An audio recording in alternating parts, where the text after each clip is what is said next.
नमस्कार, NB news देख रहे हैं आप। मैं हूं आपके साथ ऋतुश्री पथरिया। अपन उत्तराखंड में आप सभी का स्वागत है। नजर डालते हैं उत्तराखंड की बड़ी खबरों पर। उत्तराखंड के स्थानीय लोगों को चार धाम यात्रा के लिए रजिस्ट्रेशन नहीं करवाना होगा। मुख्यमंत्री पुष्कर सिंह धामी ने आज चार धाम यात्रा की तैयारियों को लेकर सचिवालय में अधिकारियों के साथ समीक्षा बैठक की। इस बैठक के दौरान ये तय किया गया कि स्थानीय लोगों को कोई असुविधा ना हो, इसके लिए उन्हें रजिस्ट्रेशन से मुक्त रखा जाएगा। वहीं अन्य लोगों के लिए जिन्होंने पहले से ही होटल इत्यादि बुक करा रखे हैं, इनका मौके पर रजिस्ट्रेशन कराया जाएगा। मुख्यमंत्री पुष्कर सिंह धामी ने इस बार अब तक 7 लाख से अधिक लोगों ने रजिस्ट्रेशन करवा लिया है। जो लोग भी यहां पर तीर्थ यात्रा के लिए आएंगे, उन सभी को धामों में दर्शन करवाया जाएगा।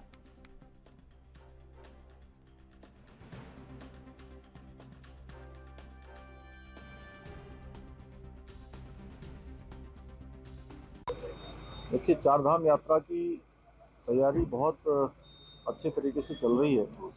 सभी व्यवस्थाएं ठीक प्रकार से हों, आने वाले श्रद्धालुओं को, तीर्थयात्रियों को किसी प्रकार से भी कोई परेशानी न हो, उनकी यात्रा अच्छी हो। और पिछले वर्ष से भी और ज़्यादा इंतजामों पर ध्यान दिया गया है। जो पिछले बार कुछ काम और करने थे, उनको इस बार प्राथमिकता से करवाया गया है और लगभग 7 लाख से ज़्यादा अभी तक रजिस्ट्रेशन हो चुके हैं। इसके साथ साथ हमने यात्रा में यह भी तय किया है कि जो स्थानीय लोग हैं, वह भी स्थानीय परंपरा के अंतर्गत धामों के दर्शन करने जाते हैं, तो उनको किसी प्रकार का भी रजिस्ट्रेशन या कोई पंजीकरण नहीं कराना होगा। और वहीं जो भी यात्रा में आ रहे होंगे, देश भर से, विदेशों से जो भी श्रद्धालु आएंगे, जिनके होटल, रेस्टोरेंट या होम स्टे या कहीं पर भी अगर उनकी पहले से बुकिंग हो गई है, तो वो रजिस्ट्रेशन उनका उसी समय करवाया जाएगा। रजिस्ट्रेशन की उनको लिए कोई बाध्यता नहीं होगी, वो स्वतः ही रजिस्टर्ड हो जाएंगे। और जो भी यात्रा में आएंगे, जितने भी श्रद्धालु आएंगे, हम सबको यात्रा कराएंगे। भले एक दिन किसी को रुकना पड़ सकता है, एक दिन आगे पीछे हो सकता है। हल्द्वानी में नेता प्रतिपक्ष यशपाल आर्य ने सरकार पर सवाल उठाते हुए कहा कि एक और किसान पहले सूखा और अब बारिश और ओलावृष्टि से बर्बाद हो चुका है, लेकिन सरकार को G20 के अलावा कुछ दिखाई नहीं दे रहा है। उन्होंने कहा कि बारिश, ओलावृष्टि से गेहूं की फसल और पहाड़ी काश्तकारों की फल सब्जियां पूरी तरह से चौपट हो चुकी है। किसान सड़क पर आने को मजबूर है, लेकिन सरकार को G20 से फुर्सत नहीं है। आज राज्य का किसान और युवा सड़कों पर है और सरकार G20 के मेहमानों की आवभगत में व्यस्त है। ऐसे में सरकार को सोचना चाहिए कि किसानों को उनके नुकसान का उचित मुआवजा समय पर दिया जा सके।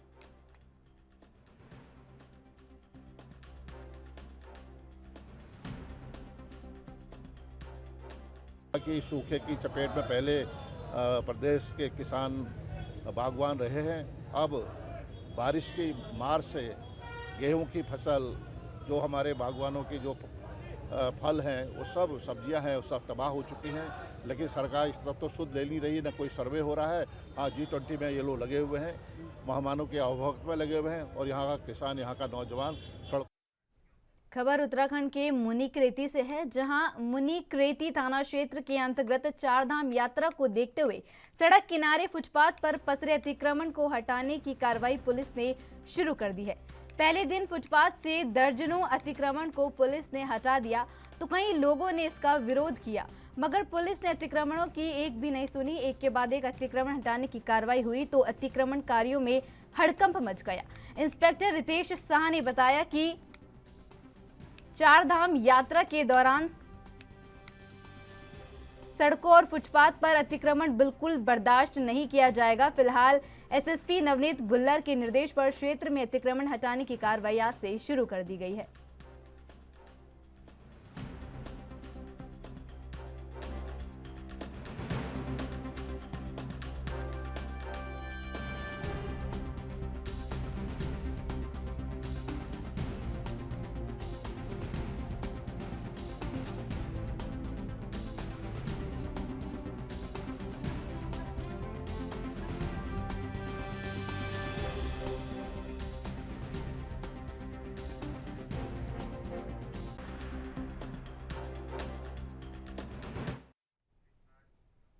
उत्तराखंड के रामनगर में 28 से 30 मार्च तक चलने वाली G20 समिट आज से शुरू हो गई है। इसके लिए 36 विदेशी और 20 भारतीय सहित कुल 66 मेहमान हिस्सा लेंगे। विदेशी मेहमानों के रामनगर पहुंचने पर पंतनगर एयरपोर्ट पर मेहमानों का जोरदार स्वागत किया गया। इस दौरान कलाकारों ने मेहमानों के स्वागत में छोलिया नृत्य की प्रस्तुति दी। इसके बाद उन्हें सुपर डिलक्स बस से रामनगर के लिए रवाना किया गया।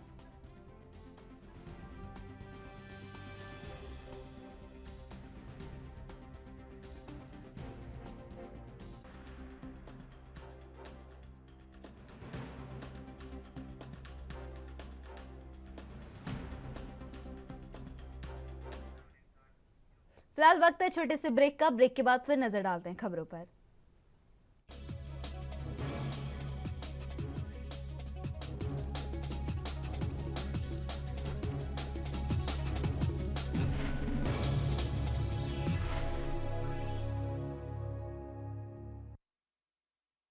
ब्रेक के बाद आप सभी का फिर से स्वागत है। नजर डालते हैं खबरों पर। उत्तराखंड के अल्मोड़ा जिले में स्थित गोलू देवता का मंदिर अपने न्याय के लिए दूर दूर तक मशहूर है। माना जाता है कि यहाँ मात्र चिट्ठी लिखकर टांगने से और सच्चे मन से प्रार्थना करने से सभी समस्याएं दूर हो जाती है। पूरे साल यहाँ भक्तों का तांता लगा रहता है। आइए आप भी देखिए मंदिर की अनोखी महिमा।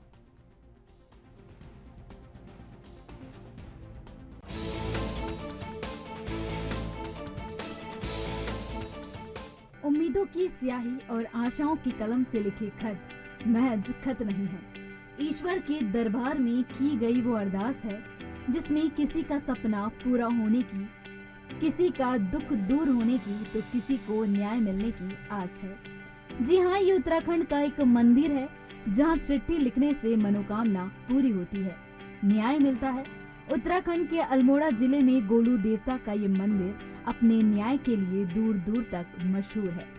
माना जाता है यह मात्र चिट्ठी लिखकर टांगने से और सच्चे मन से प्रार्थना करने से सभी समस्याएं दूर हो जाती है। इस विश्वास को मन में लिए हजारों श्रद्धालु दूर दूर से यहाँ आते हैं, खत लिखते हैं, टांगते हैं, मन्नत पूरी हो इसके लिए प्रार्थना करते हैं। उन्हें पूरा भरोसा है कि इस दर पर आने के बाद उनके साथ न्याय होगा। मंदिर जो है यहाँ छत्तीसगढ़, यहाँ बड़े दूर दूर से लोग आते हैं और यहाँ सबकी मनोकामना पूरी होती है। जो यहाँ पर अपने इच्छा के अनुसार अर्जी लगा के जाते हैं कि मेरा ये काम पूर्ण होगा तो फिर मैं आपके मंदिर में ये करूँगा, मेरी अपनी श्रद्धा के अनुसार जो भी मेरा इससे हो सकता है मैं यहाँ पूजा पाठ करूँगा। और ये न्यायकारी गोलू देवता है, यहाँ सबका इंसाफ होता है। यहाँ बड़े प्रेम भाव से जो आता है उसकी हर मनोकामना। यहाँ पे गोलू देवता का मंदिर है। यहाँ पे लोग दूर दूर से आते हैं, अपनी अर्जियाँ लगाते हैं। यहाँ पे न्याय के देवता रहते हैं गोलू देवता, तो लोग दूर दूर से आते हैं, घंटियाँ चढ़ाते हैं तो पूजा के लिए। आप देख सकते हैं जैसे कि यहाँ पे बहुत भीड़ लगी है आज। हम भी आए हैं बहुत दूर से, लमगड़ा से, और लोग भी आए हैं यहाँ अपनी मनोकामना पूरी करने के लिए, भगवान से इच्छा मांगने के लिए। जब मन्नत पूरी हो जाती है तो भक्त यहाँ गोलू देवता के लिए घंटियाँ लगाते हैं। तस्वीरों में दिख रही ये घंटियाँ इस बात का प्रमाण है कि इस दर पर जो अरदास के लिए आया उसकी झोली भरी है। यह मंदिर 500 साल पुराना है। गोलू देवता का भव्य मंदिर 400 किलोमीटर दूर और पिथौरागढ़ हाईवे पर मौजूद है। मंदिर के अंदर सफेद घोड़े में सिर पर सफेद पगड़ी बांधे गोलू देवता की प्रतिमा है जिनके हाथों में धनुष बाण है। इस मंदिर से जुड़ी मान्यताएं भी हैं जिसे यहाँ के पुजारी पूरी भक्ति के साथ व्यक्त करते हैं। इस मंदिर परिसर में भक्तों की भीड़ और लगातार गूंजती घंटों की आवाज से ही गोलू देवता की लोकप्रियता का अंदाजा लगाया जा सकता है। गोलू देवता को स्थानीय संस्कृति में सबसे बड़े और त्वरित न्याय के देवता के तौर पर पूजा जाता है। इन्हें राजवंशी देवता के तौर पर पुकारा जाता है। गोलू देवता को उत्तराखंड में कई नामों से पुकारा जाता है। इनमें से एक नाम गौर भैरव भी है। गोलू देवता को भगवान शिव का ही एक अवतार माना जाता है। आप आएंगे, धूप बत्ती तेल बताशा जो भी है आपकी श्रद्धानुसार, ये नहीं कि इतना रखो ये करो वो करो, ऐसा कुछ नहीं है यहाँ पर। ये भगवान है, आपके भी हमारे भी सबके हैं। तो इनके यहाँ ये पहले से बुजुर्गों से हमारे चला आ रहा है। न्याय देवता इन्हें माना गया है। ये हैं दूधाधारी, वैसे कृष्णा अवतारी, न्यायकारी गोरिया इनको कहा गया है। वैसे हमारे उसमें गोलू देवता कहते हैं। ये चंपावत में इनकी पहले राजधानी थी, जब इनके झालराय जी की, इनके पिताजी की, तो उस समय नेपाल वगैरह ये सभी एक ही रियासत थी। तो उस टाइम से ये जब उनके बच्चे नहीं हुए तो राजा ने 7 रानियाँ थी उनकी, किसी से भी कोई बच्चा नहीं हुआ। तो अब उन्होंने पुत्रेश यज्ञ किया। तो उन्होंने बताया पंडितों ने उस समय में कि आप राजा 8वें शादी कीजिए, तब आपका बच्चा होगा। तो भगवान ने स्वप्न में यही कहा उनसे कि आप 8वें शादी करके जब रानी लाएंगे तो उनके गर्भ में मैं ही, गर्भ में उनके मैं। तो उस टाइम से जब उन्होंने 8वीं शादी की तो उनके गर्भ में ये गोरिया, गोलू देवता, कृष्णा अवतारी, न्यायकारी जो हैं ये वो, तो वह 7 को सौतेला दाह हो गया। वह जलने लगे अब उससे, उनसे 8वीं रानी से। तो जब ऐसे होते होते ताड़ना देते गए हो, परंतु वह तो भगवान से उनको क्या कौन था। तो जब गर्भ का समय आया तो उसके आँखों में बोले तूने बच्चे को नहीं देखना है 7 दिन तक। उसके आँख में पट्टी बांध दी।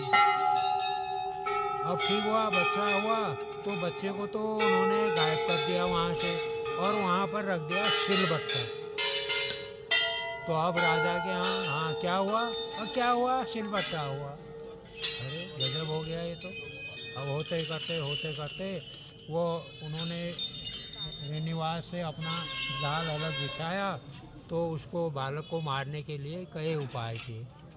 तो लास्ट में जब कैसे ही नहीं मिला तो उन्होंने एक बार पिंजरे का बक्सा बनवाया लोहार से, उसके अंदर गोलू देवता को बंद करके काली नदी में बहा दिया गया। तो काली तो इधर को जाती थी, वो बक्सा बाईं ओर चला उल्टा, जाते जाते वो गौरी गंगा पहुंच गया।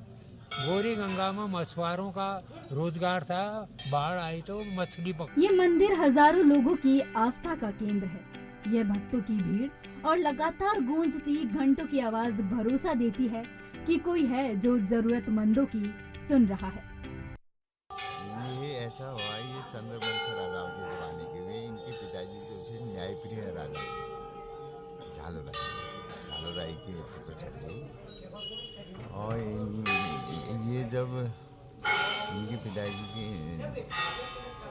मतलब 7 रानियाँ, जो दोस्त बोले 7 रानियाँ हुई, तो उनकी कोई मतलब निसंतानी नहीं हो ना। उसके बाद राजा ने, पहले से राजा लोग राजपुरोहित होते थे, राजपुरोहित को दिखाया गया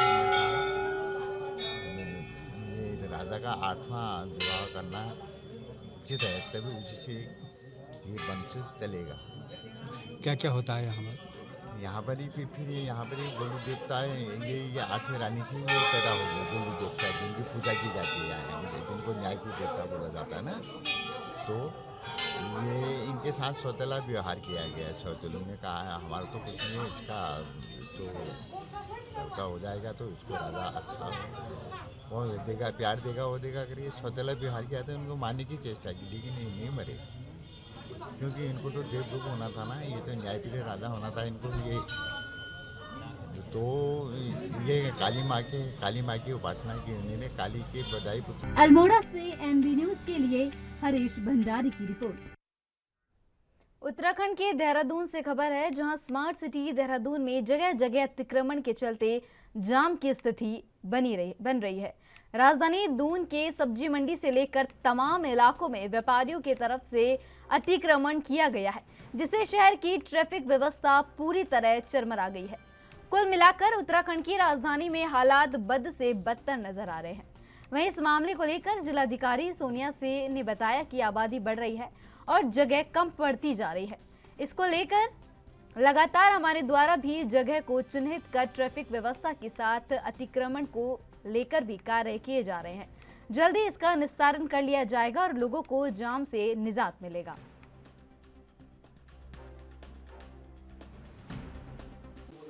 ट्रैफिक से रिलेटेड तो काफ़ी हम लोग कोशिश कर रहे हैं, लेकिन जैसे मैंने कहा कि ये इमीडिएट इफेक्ट से तो बहुत ज़्यादा चीज़ें नहीं दिख पाती हैं, क्योंकि बहुत ज़्यादा ट्रैफिक है, बहुत ज़्यादा गाड़ियाँ आ रही हैं और पॉपुलेशन भी बढ़ रही है, और हमारी रोड्स जो हैं वो उसी तरह से हैं जैसे पहले थी। लेकिन हम कुछ छोटे छोटे इनिशिएटिव, जिससे कि ट्रैफिक जो है वो तरीके से चले, और इसके अलावा जो प्रोजेक्ट्स हैं, नए प्रोजेक्ट्स हैं, जिससे कि जो जंक्शंस इंप्रूव हो जाएं, रोड का जो एक खाका है हमारा वो तैयार हो जाए, उस तरह के। उत्तराखंड विधानसभा को ई विधानसभा बनाने की कवायद शुरू कर दी गई है। विधानसभा अध्यक्ष रितु खंडूरी भूषण ने उत्तराखंड विधानसभा को गोवा और हिमाचल की तर्ज पर ई विधानसभा बनाने को लेकर बैठक की। इस बैठक में सूचना एवं विज्ञान प्रौद्योगिकी के अधिकारी और कई विधायक शामिल हुए। विधानसभा अध्यक्ष रितु खंडूरी ने कहा कि दूरसंचार के उपयोग से समय और श्रम की बचत होती है। इलेक्ट्रॉनिक फॉर्म के माध्यम से ई विधानसभा का उपयोग करके अधिक संख्या में लोगों को समावेश करना आसान होता है। विधायकों के अलावा आम जनता भी इस प्रक्रिया में भाग ले सकती है और अपनी राय रख सकती है। उन्होंने कहा कि ई विधानसभा बनाने के कागजों की बचत होगी।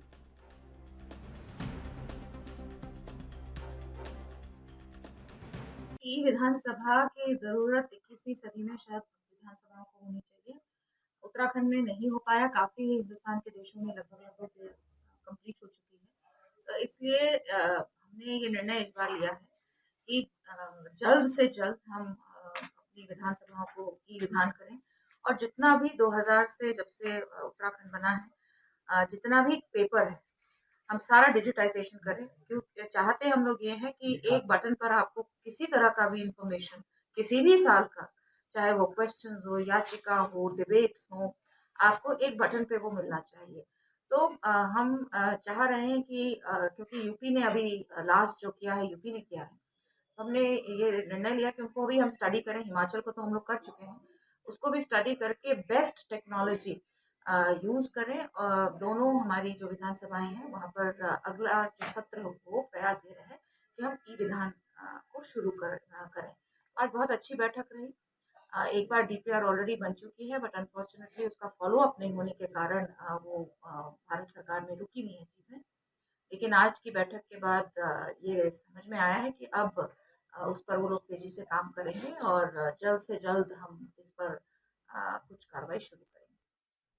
फिलहाल मेरे साथ उत्तराखंड की खबरों में बस इतना ही। देश विदेश की तमाम और अहम बड़ी खबरों के लिए बने रहिए एएनबी न्यूज के साथ। नमस्कार।